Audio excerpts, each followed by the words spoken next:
Bueno, vamos a iniciar eh, presentándoles lo que es la guía de práctica clínica de VIH. Vamos a compartir pantalla. Importante.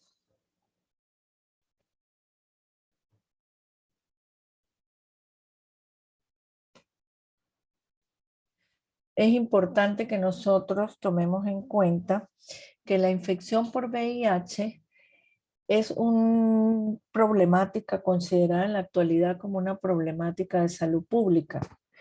Es importante también que nosotros tengamos en cuenta que ha tenido gran repercusión en diferentes niveles, como es en el ámbito biológico, ya que hemos visto infecciones oportunistas, también en el ámbito social, ya que hay en relación a esta enfermedad estigmatización, discriminación y también abandonos por seres queridos, y también en el ámbito psicológico, puesto que esta infección puede llevar a los pacientes a presentar temor, culpa y síntomas depresivos. Lo que nos vamos a referir básicamente en el momento es a la guía de práctica clínica que se hizo como un esfuerzo, ya varios entes guiados por el Nacional de Salud, donde participa también la Asociación Colombiana de Infectología y un grupo de científicos con la finalidad de actualizar las guías del 2014. Importante que nosotros veamos que esta guía se refiere básicamente a prevención, diagnóstico, tratamiento, seguimiento en los adultos, adolescentes y gestantes. También debemos recalcar que en esta guía, si bien se da una orientación, no hay pautas o recomendaciones para el manejo o el tratamiento de las infecciones oportunistas. Tampoco tenemos factores de riesgo, tampoco manejo de efectos secundarios del manejo de personas que viven con VIH-Sida. De tal manera que si vamos a ver la primera parte, que es la prevención, la dividimos en tres ítems, lo que es la profilaxis preexposición, profilaxis posexposición. Esta misma puede ser de tipo ocupacional y tipo no ocupacional. Lo primero en la guía es, se trató de orientar o de responder varias preguntas en base a la evidencia científica, y se revisaron bastantes guías a nivel mundial y se trató de hacer un conglomerado de lo que realmente es la evidencia científica. En cuanto a la prevención preexposición, hay ciertas recomendaciones y entre lo principal es de a quién vamos a dar una prevención preexposición. Por supuesto, a las personas que están sexualmente activas y aquellas personas que son vulnerables a adquirir la infección. Generalmente aquellas mayores de 12 años, y nos preguntamos con qué medicamentos vamos a dar esta profilaxis preexposición. Se han recomendado, según la guía, tenofovir disoproxilo en tricitabina, tenofovir alafenamida en tricitabina. Es una recomendación fuerte a favor, aunque se prefiere tenofovir disoproxilo en tricitabina porque es lo que ha tenido mayor evidencia. En segundo lugar, también hay una recomendación en la guía en aquellas mujeres mayores de 18 años con los anillos de dapivirina. Estos anillos realmente en el momento no están disponibles en Colombia, pero el panel llega al acuerdo de que una vez haya la disposición, se puede iniciar la prevención preexposición con estos anillos. Hay también fuertes recomendaciones en relación al Maravirof, ¿verdad? Que todos conocemos que es un antirretroviral y que podemos, no es como la primera opción recomendada, pero sí como una alternativa al la prevención. En la guía recomienda que nosotros vamos a dar el Maraviroc cuando las otras opciones no estén disponibles. Y cualquier medicamento puede ser recomendado para una profilaxis preexposición. Sin embargo, la evidencia en la profilaxis preexposición, como les decía, es tenofovir en tricitabina, porque es la que ha tenido más estudios, mientras que con el alafenamida, pues no ha habido mayores recomendaciones, o sea, sí hay una recomendación, pero no mayores estudios. La mayoría se hizo con esto que le nombré. ¿Cómo se debe dar esta profilaxis? La mayor recomendación es que se den 2 tabletas de tricitabina tenofovir tomadas de entre 2 a 24 horas previas a la relación sexual de riesgo, una tercera tableta 24 horas después de la primera dosis y una cuarta tableta 24 horas después de la segunda dosis. Y los seguimientos se debe hacer cada 3 meses. Sin embargo, la guía recomienda también que nosotros debemos valorar el riesgo de la actividad que tenga la persona a quien se le va a dar esta profilaxis, porque si son personas que van a estar sometidos de una manera continua al riesgo, ejemplo, una persona seropositiva, entonces se recomienda que esta profilaxis se realice de manera diaria.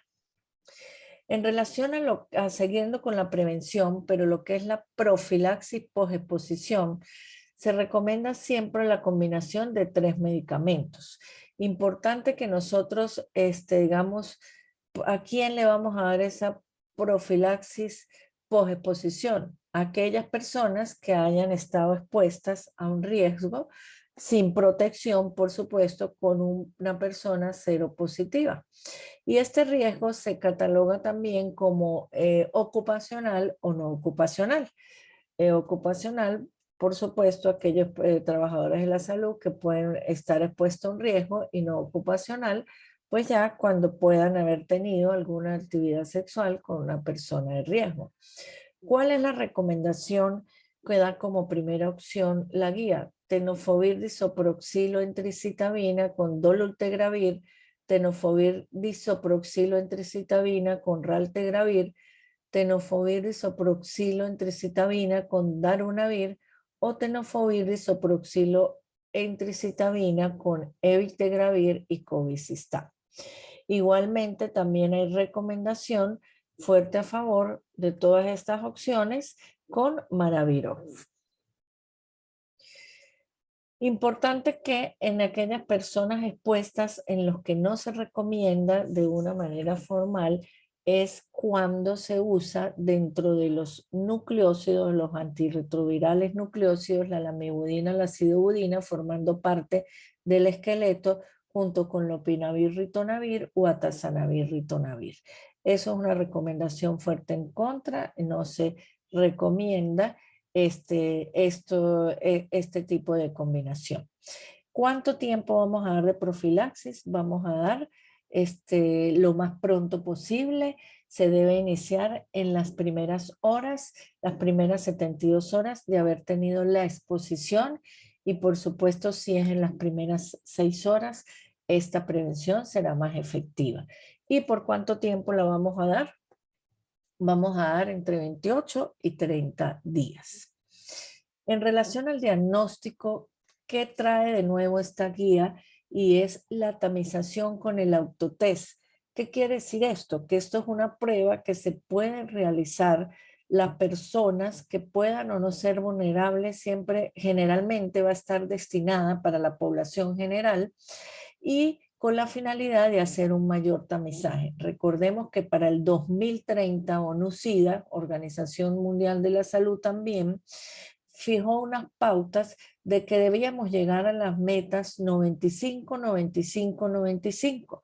¿Esto qué quiere decir? Que 95% de los pacientes o de la población que vivía con VIH deberían conocer su diagnóstico, que 95% de los pacientes con VIH deberían estar recibiendo tratamiento antirretroviral y que 95% de esta población debería ser indetectable. Lamentablemente, pues estas metas no las hemos alcanzado en Colombia, en Latinoamérica, y es por eso que hay esta recomendación con una prueba de tamizaje para tratar de poder hacer el mayor diagnóstico posible. Una vez que hagamos la prueba de tamizaje, la confirmación diagnóstica se debe hacer con el algoritmo vigente y se recomiendan qué tipo de pruebas. Pruebas rápidas de tercera y cuarta generación, pruebas de ELISA o pruebas moleculares.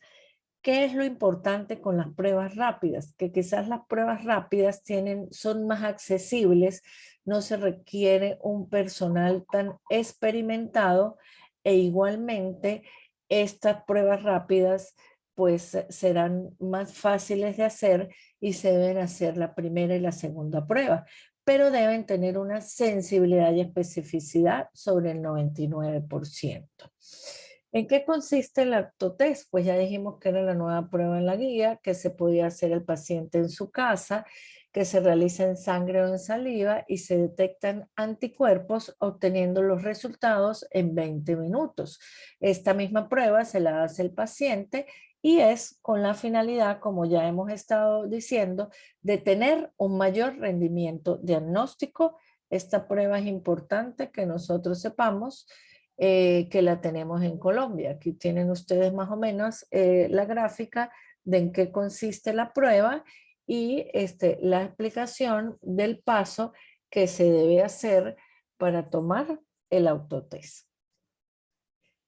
Entonces se sugiere que una vez nosotros vayamos a hacer una de estas pruebas o sugiramos a un paciente, nosotros tenemos que dar una información básica previa a la prueba. ¿Y cuál es esta información? Esta información es básicamente conceptos generales de qué se trata el VIH-Sida, de qué se trata la prueba, cómo son los mecanismos de transmisión, cuál es el pronóstico de esta enfermedad, cuáles son las rutas que en caso de que un paciente llegase a ser positivo debe seguir y la importancia de una vez tener el diagnóstico, el inicio del tratamiento y la adherencia, ¿verdad? El cumplimiento que nosotros sabemos que es uno de los pilares fundamentales en el manejo de estos pacientes. Indagar también sobre contextos vulnerables en los diferentes niveles. Entonces, una vez que nosotros hemos realizado una prueba de tamizaje muy importante, ¿qué vamos a hacer en la primera prueba? Ya dijimos, una prueba rápida, podemos hacer la prueba molecular, podemos hacer una prueba de ELISA. Esta primera prueba, generalmente la recomendación en Colombia es que sean pruebas de cuarta generación con una alta sensibilidad y especificidad. Si nosotros tenemos el resultado reactivo en un adulto o mujer no gestante, siempre vamos a tener que ir a una segunda prueba. Si esta segunda prueba nos da reactiva, nosotros definitivamente confirmamos el diagnóstico y decimos este paciente es positivo y le brindamos la información. Recuerden esta información que es la información denominada post-test acerca de la enfermedad y lo referimos a la evaluación o a un programa integral de VIH. Si nosotros tenemos una primera prueba que nos da no reactiva, definitivamente interpretamos esta prueba es no reactiva, igualmente tenemos que brindar información. Pero podemos tener que esta segunda prueba nos pueda dar no reactiva con una primera reactiva y entonces ahí decimos esta prueba no es concluyente porque tenemos una positiva, una negativa y entonces necesariamente tenemos que ir a una tercera prueba. Generalmente esta tercera prueba es un ELISA, un inmunoensayo enzimático o una prueba molecular de carga viral. También podemos hacer un Western blot, pero siempre la guía recomienda que este Western blot sea como la última prueba o la prueba que se haga cuando no hay opciones de las otras. Entonces, si esta tercera prueba, perdón, nos da positiva, igualmente cualquier grado de detectabilidad si es carga viral. Recuerden que la guía previa hablamos de positividad con 5.000 copias. Ahorita en esta guía se dice que es diagnóstico cualquier grado de detectabilidad, perdón, de la prueba. Hay algunas que detectan 20 copias, otras que detectan 40 copias. Cualquier grado de detectabilidad es positiva y entonces estamos ante un caso confirmado.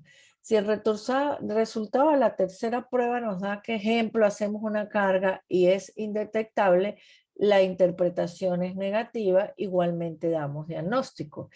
De tal manera que podemos tener una tercera prueba, ¿verdad? Que nos dé si es un inmunoensayo en una zona gris o es un Western blot, nos puede dar indeterminado, o sea que esta tercera prueba no sea concluyente, nosotros interpretamos como que el resultado es indeterminado o no concluyente. ¿Y qué debemos hacer en ese caso? Repetir el algoritmo un mes después desde el principio. Aquí tenemos un resumen de realmente cuáles son los escenarios que se puede ver un poco más sencillo. Si es un resultado negativo, la prueba es negativa, igual brindamos información. Si la primera prueba es reactiva y la segunda reactiva, interpretamos como positivo. Si la primera es reactiva y la segunda no reactiva, vamos a una tercera prueba. Si está positiva, es positivo y brindamos información. Si tenemos una reactiva, una no reactiva y una indeterminado, decimos no es concluyente, repetimos el algoritmo en un mes. Y si tenemos una reactiva, una no reactiva con una tercera negativa, concluimos que definitivamente es negativo. Igual brindamos información. ¿Qué pasa con el algoritmo en las gestantes? Es un poco diferente. Siempre vamos a ir igual a una primera prueba, que puede ser una prueba rápida de tercera o cuarta generación, o hacemos una prueba de ELISA. Y estas pruebas, vamos a ver si el resultado es positivo. Recuerde que en la mujer gestante nosotros debemos tener un resultado de una manera más rápida. Entonces, si el resultado es positivo, siempre tenemos que ir a una segunda prueba, que generalmente es una ELISA de cuarta generación. Si el resultado es negativo, pues interpretamos, paciente no tiene VIH, el resultado es negativo. Pero tenemos una segunda prueba que ya nos dio positiva, ¿verdad? Pero entonces nosotros, ¿cómo interpretamos en la mujer embarazada dos pruebas positivas? Como probablemente positivo. Recuerden, probable, no estamos confirmando el diagnóstico, porque en la mujer embarazada tenemos que ir siempre a una tercera prueba, que generalmente es una carga viral. Si esta carga viral nos da detectable, no tenemos duda y este diagnóstico es positivo, brindamos información. Si es indetectable, fíjense, venimos de dos pruebas positivas más una carga viral indetectable. El diagnóstico lo interpretamos como no concluyente y tenemos que ir necesariamente a una cuarta prueba. Esta cuarta prueba generalmente es un Western blot, que si es negativo, descartamos el diagnóstico. Si es indeterminado, decimos no es concluyente, y si es positivo, damos positividad al diagnóstico. Pero ¿qué pasa si tenemos un resultado positivo, verdad? El resultado es positivo y tenemos una tercera prueba que nos da carga viral detectable, decimos es positivo. Pero si tenemos un resultado positivo, uno negativo y una carga viral indetectable, decimos el diagnóstico es negativo. En otras palabras, en la mujer embarazada tenemos que ir siempre a una tercera prueba, independiente que el primero sea negativo, el primero sea positivo y el segundo negativo, o que la primera y segunda prueba sean positivos, tenemos que ir a una tercera prueba. Y esta es la diferencia que vemos con la población general. Fíjense, aquí está un poquito más explicado. Primera prueba negativa, resultado final negativo. Primera positiva y otra positiva. Siempre decimos es probablemente positivo, pero vamos a una tercera prueba. Si tenemos dos positivas y carga viral detectable, no tenemos duda, es positivo. Y si tenemos dos positivas y carga viral indetectable, decimos que no, es concluyente. En las otras opciones de las gestantes que tenemos dos positivas con cuarta prueba positiva, decimos es positiva. Si tenemos dos positivas con carga viral indetectable, pero una cuarta prueba negativa, entonces ahí hablamos de que es negativa. Si tenemos dos positivas con una carga viral indetectable y una cuarta prueba indeterminado, decimos que no es concluyente. Y si tenemos dos positivas con carga viral indetectable y una cuarta prueba negativo, decimos que es negativo. Si tenemos dos pruebas positivas con carga viral indetectable y Western indeterminado, definitivamente no concluimos. Importante en la mujer embarazada que debemos iniciar tratamiento cuando tengamos dos pruebas positivas.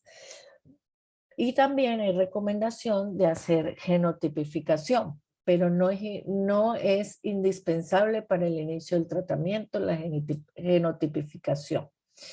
En relación al tratamiento en el adulto, el diagnóstico se debe hacer lo más pronto posible, ¿verdad? Y una vez tengamos el diagnóstico, no era como anteriormente se decía, debemos iniciar el tratamiento antirretroviral. El tratamiento antirretroviral se debe iniciar lo más rápido posible en las primeras 4 semanas del diagnóstico. En la mujer gestante, posterior a 2 pruebas reactivas con una buena recomendación de fuerte a favor en relación a la fuerza de recomendación. El inicio temprano mejora los desenlaces, ha visto que disminuye mortalidad y por supuesto riesgo de contagio. Por eso es que es muy importante iniciar temprano. En el tratamiento, ¿qué tratamiento? Pues esto es un poco más de la especialidad, pero les digo que realmente pues ya la última guía recomienda esquemas preferidos o de primera línea, como son antirretrovirales que pertenecientes a un grupo que son los denominados inhibidores de integrasa, que son como los últimos realmente que han salido al mercado y que han demostrado una efectividad muy importante, no solo en alcanzar indetectabilidad, sino en disminuir progresión de enfermedad. Fíjense que el dolutegravir es el recomendado de este grupo de medicamentos en combinación con diferentes otros grupos de medicamentos como son los nucleosídicos como tenofovir alafenamina en tricitabina, tenofovir disoproxil fumarato en tricitabina, abacavir lamivudina, o también hay alguna recomendación de poder iniciar con terapia doble. Fíjense que aquí todos tenemos triterapia, pero podemos iniciar con terapia doble tomando ciertas consideraciones que el paciente no debe tener menos de 200 CD4 ni debe tener más de 500.000 copias. Entre los regímenes alternativos tenemos el raltegravir o el elbigtegravir, que son otros inhibidores de integrasa, y si vemos el acompañamiento de los otros retrovirales, pues abacavir lamivudina, tenofovir en tricitabina y tenofovir en tricitabina, tenofovir con alafenamida. Tenofovir alafenamida lo estamos usando recientemente para disminuir los efectos que tiene el tenofovir disoproxilo, que afecta el riñón y que tiene nefrotóxico y puede producir osteoporosis. Entonces, en esos pacientes que tenemos estos efectos, hemos hecho el cambio con alafenamida, siendo en la misma potencia o teniendo la misma efectividad antirretroviral. Si el esquema inicial está Abacavir, siempre debemos hacer determinación del HLB 5701, que es el que determina la hipersensibilidad al Abacavir. Si esto está positivo, no debemos usar Abacavir, puesto que produce reacciones de hipersensibilidad, sobre todo en piel, muy severas. No se recomienda que cargas virales iniciar Abacavir con cargas virales elevadas y CD4 bajos. En las pacientes gestantes mayor de 18 años, independientemente de la edad gestacional, ya dijimos que con 2 pruebas positivas debemos dar el inicio de la terapia antirretroviral. Eso es un inicio que se llama preventivo y que posteriormente, si descartamos, lo podemos suspender, pero hay que iniciar con las 2 pruebas positivas.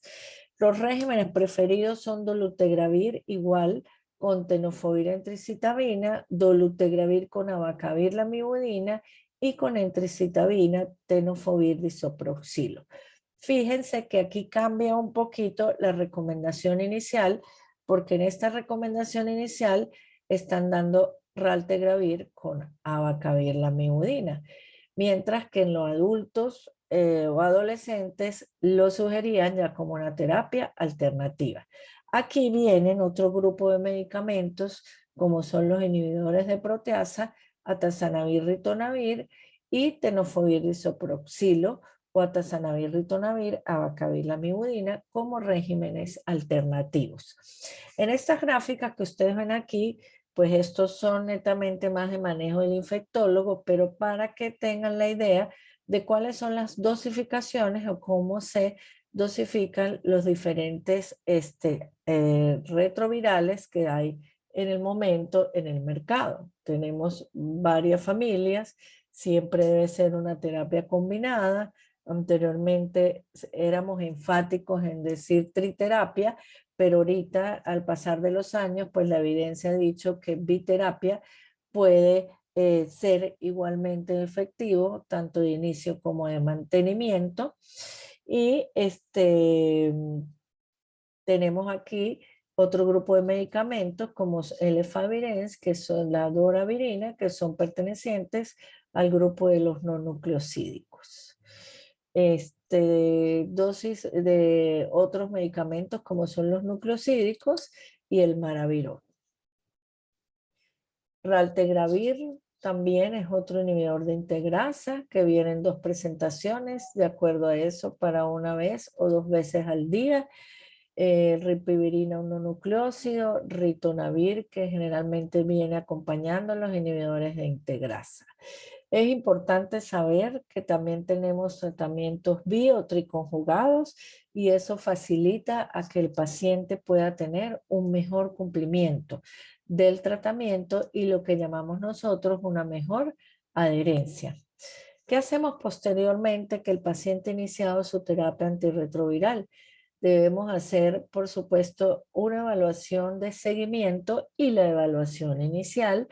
Qué importante les traje aquí cuáles son, qué debe incluir, ¿verdad?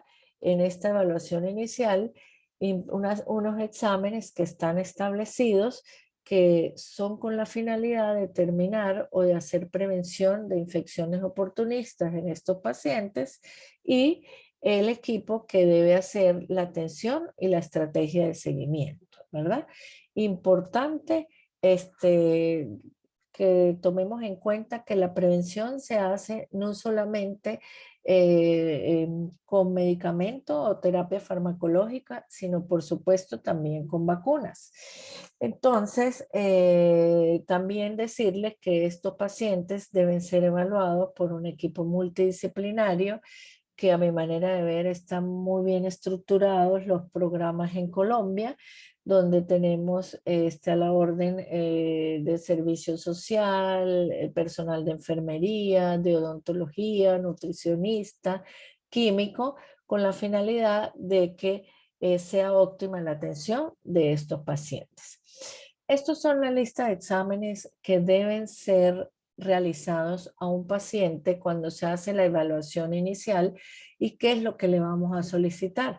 Fíjense que es un perfil químico con hemograma completo Importante saber que como el virus lo que hace es una depresión o depresión del sistema inmunológico, pues nosotros debemos saber en qué punto está eso, que son los linfocitos CD4, CD3, CD8 y la carga viral, que evidentemente es la concentración del virus. Esto es la manera como nosotros vemos en qué punto está en el momento que se diagnostica y posteriormente el seguimiento en el tratamiento que se le realiza con estos ítems cada 6 meses.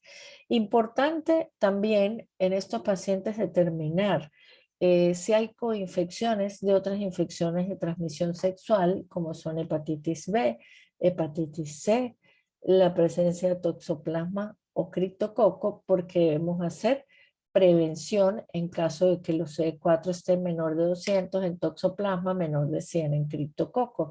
Y citología vaginal o anal, siempre y cuando haya factores de riesgo en el caso de los hombres para la citología anal. Como les decía, el equipo que debe atender a estos pacientes es un médico experto, ¿verdad? Hay su criterio en la guía para hablar de un médico experto, ¿verdad? Un médico que tenga experiencia o que cumpla con la evaluación de ciertas horas en estos pacientes. El psicólogo, psiquiatra, nutricionista, médico infectólogo, que es el que debe llevar, como se dice, la batuta en la orientación de estos pacientes, el químico farmacéutico, trabajador social y enfermero. La evaluación por el infectólogo debe hacerse, por supuesto, dentro de la evaluación no inmediatamente, sino dentro de los primeros 3 meses del diagnóstico, cuando el paciente tiene coinfecciones, cada vez que el médico experto lo considera. Ejemplo, pacientes tienen coinfección con hepatitis B, hepatitis C, tuberculosis, tiene complicaciones metabólicas, hay que hacerle un genotipo, la interpretación de eso va por parte del infectólogo. Otra condición es que el paciente tenga comorbilidades como cáncer o alteraciones de tipo metabólica, cardiovasculares.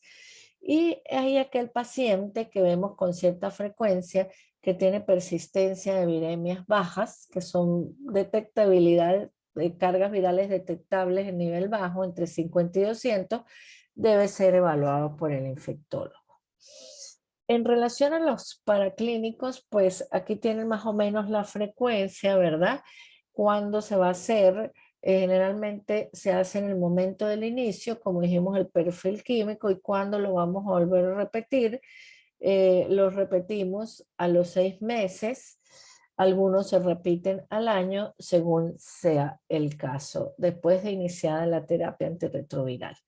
Aquí tienen ustedes, ¿verdad? En la primera valoración y cada 6 meses que se debe hacer tanto hemograma, aminotransferasas, el perfil lipídico, pero fíjense que la hormona estimulante tiroides se debe hacer cada año. Importante que en la primera valoración este paciente lleve una evaluación del riesgo cardiovascular. Nosotros sabemos que per se la infección por VIH aumenta el riesgo cardiovascular y también los antirretrovirales pues han contribuido también a aumentar el riesgo cardiovascular. En relación a los otros paraclínicos como son la carga viral y el conteo de linfocitos TCD4, CD8, CD3, se debe hacer el momento inicial y una vez que uno inicia el tratamiento, a las 8 semanas debe ser una evaluación de esto y cada vez que uno cambia antirretrovirales debe hacerse a las 8 semanas. De resto, seguimos con la frecuencia regular de cada 6 meses. Igual lo que son el antígeno de superficie, el anticuerpo contra antígeno de superficie, es muy importante para nosotros ver si este paciente está protegido o no para hepatitis B, si tuvo una hepatitis B previa o no. ¿Por qué? Para hacer prevención con la vacunación. Las personas que tienen un anticuerpo contra antígeno de superficie de 100, pues no necesitan ni nuevos exámenes, ni por supuesto vacunación porque están protegidos. Los que tienen menos de estos se recomienda llevar hasta 100 y dar una dosis de refuerzo. Y los que no tienen este tipo de anticuerpos, pues que se recomienda un esquema completo de vacunación para hepatitis B. Al inicio de la terapia antirretroviral, la densitometría ósea, y debemos seguir haciendo una valoración de la densitometría en aquellas personas mayores de 50 años, sobre todo si reciben tenofovir disoproxilo, que sabemos que está asociado a osteoporosis. El electrocardiograma en presencia de riesgo cardiovascular debemos también hacer al inicio, y dependiendo del riesgo o del criterio médico, repetirlo, al igual que la radiografía de tórax. Sin embargo, esta no se recomienda repetir de rutina, sino siempre y cuando existan síntomas desde el punto de vista respiratorio. Igual, en la primera valoración debemos hacer anticuerpos para hepatitis C, hepatitis A, la serología. Esta serología se debe hacer cada año. La hepatitis A, el momento inicial, y si es necesario, si no hay anticuerpos, es necesario la vacunación. Y la hepatitis C se debe hacer cada año o cada 6 meses según la conducta de riesgo del paciente. El tamizaje para VPH en la primera valoración, y se debe hacer cada año siempre y cuando la primera esté alterada. El antígeno para criptococo en aquellos que tengan menos de 100 CD4, en el IgG para toxoplasma si el CD4 está menor de 200, y antígeno urinario si el CD4 está menor de 50. ¿Qué otra cosa debemos hacer a estos pacientes? Prueba de tuberculina en la primera valoración, y si el resultado es negativo, se hace de manera anual. Si el resultado es positivo, más de 5 milímetros, que es la positividad que se toma para estos pacientes, se debe dar tratamiento para tuberculosis latente. El IGRA, que es el ensayo de liberación de interferón, se recomienda a aquellos pacientes que tengan un conteo de linfocitos CD4 menor de 200, ya que ha visto una mayor detectabilidad para estos. En relación a la vacunación, ya casi para terminar, vemos que estos pacientes se recomiendan cierto esquema de vacunación dependiendo del nivel de CD4. Fíjense que si tenemos más de 200, debemos vacunar hepatitis A, B, influenza, neumococo, difteria, triple viral, VPH, varicela, zóster, COVID y fiebre amarilla. Se dijo en un momento que estos pacientes no se deberían dar vivos virus atenuados, pero si tienen más de 200 CD4, podemos dar este esquema de vacunación.